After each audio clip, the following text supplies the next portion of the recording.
स्वागत आहे तुमचं अनुपमाज ब्लॉगमध्ये. तर अशी सुंदर अशी सकाळ आणि मनाला पॉझिटिव्ह ऊर्जा देणारी, सकारात्मक ऊर्जा देणारी, आणि असं म्हणतात की सूर्याचं जर दर्शन घेतलं आपण तर दिवसभर आपल्याला कुठल्याही प्रकारचा अपमान सहन करावा लागत नाही.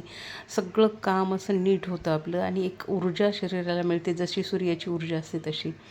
आणि ह्या ऊर्जेबरोबरच अशी मस्तपैकी वाफाळती कॉफी अजून एक नवीन ऊर्जा निर्माण करण्यासाठी शरीरामध्ये. तर छान असं प्रसन्न असं वातावरण होतं. सकाळचं उन्हाळा आहे त्यामुळं सकाळी 6लाच खूप कडक ऊन दिसतं आणि नारळाच्या झाडालाही आलेले नारळ तुम्ही पाहताय.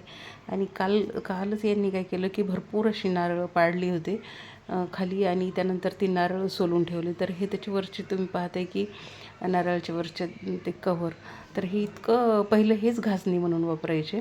आणि हे नारळ जे खोबरं निघालं होतं, काही कडक होते काही ओले होते, तर हे सगळं वाळू घातलं होतं वर. आणि ज्या घासण्या आपण नारळाच्या पाहत होतो त्याच घासण्या खरं तर पहिले वापरायच्या, पण आता ताराच्या स्क्रब काय काय वेगवेगळं निघालं, पण त्या घासणीची सर कशालाच येत नाही.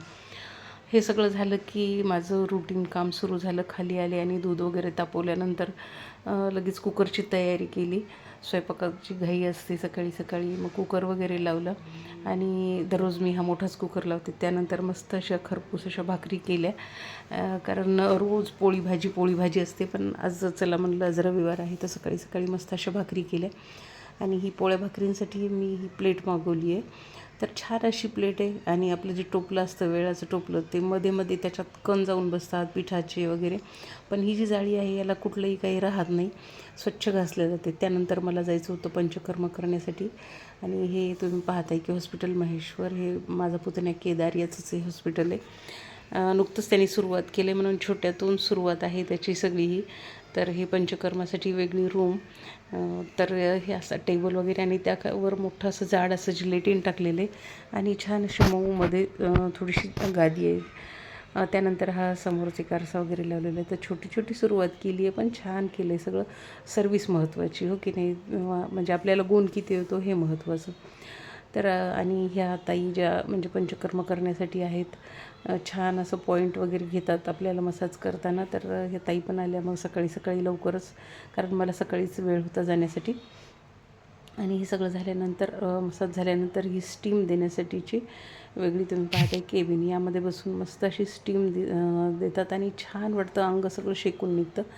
आणि ही मसाजर मोठी मसाजरची म्हणजे आणलेलं आहे त्यांनी, यांनी पण आपल्याला कमरेवर आपल्या गुडघ्यांवर जर फिरवली तर छान असं वाटतं. तर मग त्यानंतर घरी आले आणि कपडे वगैरे मशीनमध्ये लावले होते.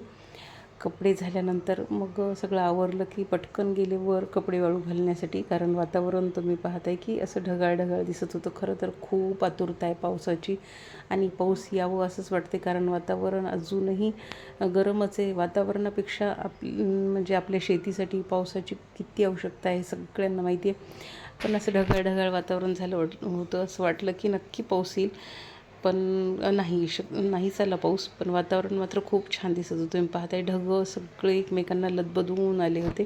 त्यानंतर संध्याकाळी आल्या मैत्रिणी घरी, मी अयोध्येवरून आले म्हणून भेटण्यासाठी. तर असं छोटेखानी मी त्यांचं स्वागत केलं आल्यावर.